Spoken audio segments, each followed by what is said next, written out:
Bem-vindos ao Eu e Deuses, seu podcast bissemanal de mitologia, histórias de santos, deuses, heróis, monstros, fantasmas e também do folclore mais genuíno do nosso país. Eu sou a Camila Kintzel e toda semana me alterno com a pastoreira Daniela Benetti, contando as histórias mais absurdas para vocês. Hoje nós vamos ao sul do Brasil contar uma lenda clássica do Rio Grande do Sul, mas que acabou se espalhando, pelo menos, por todo o sul. Essa era uma daquelas lendas que eu ouvia de criança, da minha avó e da minha tia, que une elementos católicos e afro-brasileiros e então torna-se incrível pro povo sulista, né? Não tô defendendo o povo sulista não, tá? Credo! É a lenda do Negrinho do Pastoreio. Essa lenda começou a ser muito difundida pelos brasileiros que eram contra a escravidão, em especial a partir dos meados do século XIX. Você já vai entender por que ela foi tão difundida por os anti-escravagistas, né? Ela, na verdade, é como se fosse um aviso para os donos de escravo que se cediam e que existia o catolicismo ali para puxar o pé também, porque escravidão e catolicismo não deveriam conviver, né? Viu o quanto o senhor é hipócrita? Você é um hipócrita.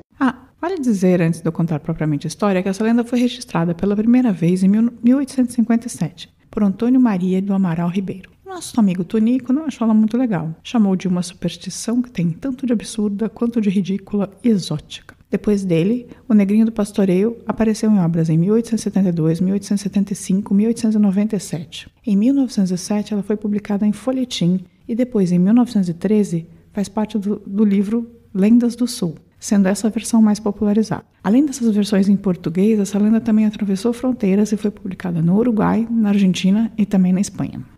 Internacional.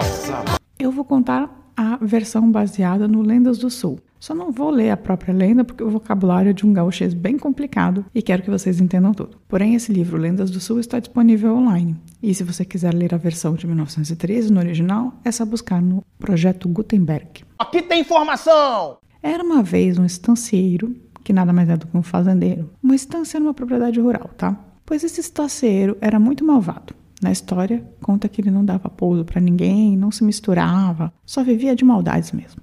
O povo, a vizinhança, não gostava nada dele, como é de se imaginar. Ele morava nessa fazenda, que ainda estava em desenvolvimento, estava começando. Eu vou ler um parágrafo aqui. Naquele tempo, os campos ainda eram abertos. Não havia entre eles nem divisas nem cercas. Somente numas volteadas se apanhava uma gadaria chucra, e os veados e as avestruzes corriam sem empecilhos.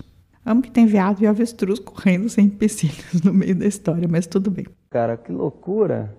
Enfim, voltando. Esse estanceiro tinha um amigo, um filho e o negrinho com quem ele falava mais. O filho era um pequeno monstro. O negrinho nunca tinha sido batizado, então era chamado de negrinho mesmo.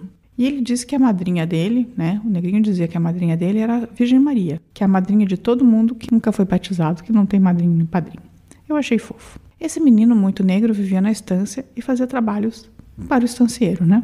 Era um escravo. Um dia, porém, o amigo do estancieiro decidiu fazer uma aposta com ele numa corrida de cavalos. Já avisei que vai dar merda isso. Vamos dizer que o cavaleiro do amigo montava um cavalo mouro, também conhecido como preto, e o negrinho estava num cavalo baio, que significa um cavalo bege, caramelo. Os dois foram na corrida e, por conta de uma jogada não esportiva do competidor, do amigo, né, o negrinho perdeu. O estancieiro ainda tentou apelar para um juiz, mas lembre-se que ninguém gostava dele lá naquela região. Nisso ele perdeu e teve de pagar 1000 onças. Onça que no caso não é um bicho, mas uma unidade de massa. Ele teve que pagar um tantão de dinheiro. Isso pague meu dinheiro! Claro que com isso o estanceiro ficou full pistola, amarrou o negrinho no tronco e o chicoteou. Mas não só isso, colocou ele para cuidar do pastoreio. O que é o pastoreio? É basicamente cuidar dos bichos enquanto eles vão pastar. No caso aqui, são cavalos. O estancieiro colocou o negrinho no pastoreio por 30 dias. A questão é que isso era extremamente cansativo, né? Teoricamente, ele não poderia dormir, nem comer direito. Era só cuidar dos cavalos. Já no primeiro dia, ele ficou todo assustado, com o escuro, né? Durante a noite, com as corujas. Mas Nossa Senhora veio e o fez dormir e descansar. Vai dormir, maconheiro! Aí o negrinho dormiu. E enquanto ele dormia, os guaraxaíns, que são um tipo de cachorro do mato, foram lá e roeram a corda soltando os cavalos. Quando o negrinho acordou, os cavalos tinham fugido. O estancieiro deu mais uma surra no menino e o mandou achar os cavalos. Ele ficou desesperado na noite, mas tinha um toco de vela. E cada vez que um pingo de cera caía no chão, 1000 outras chamas apareciam, iluminando a noite. Era coisa da Virgem Maria que o ajudou e ele conseguiu trazer todos os cavalos de volta. Eu acho que ela fez o mínimo aqui, porque no final das contas foi ela que fez ele dormir na noite anterior, né? Então, fez o mínimo. Eu não tenho como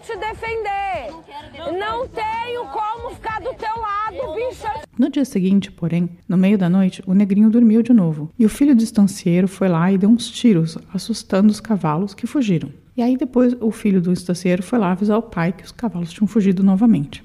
Aqui vale dizer que eu vi 2 versões, e uma ele dorme 2 vezes, na outra ele dorme 3 vezes em dias seguidos, mas não importa. O que importa é que o homem amarra o menino no tronco, quase o mata numa surra. Quando acha que o menino já está morto, ele joga o corpo inerte do negrinho em cima de um formigueiro e ainda atiça as formigas para que o comam e vá embora. Que é isso? Francamente. Imagina ouvir isso quando você tem uns 5 anos de idade. Tipo isso.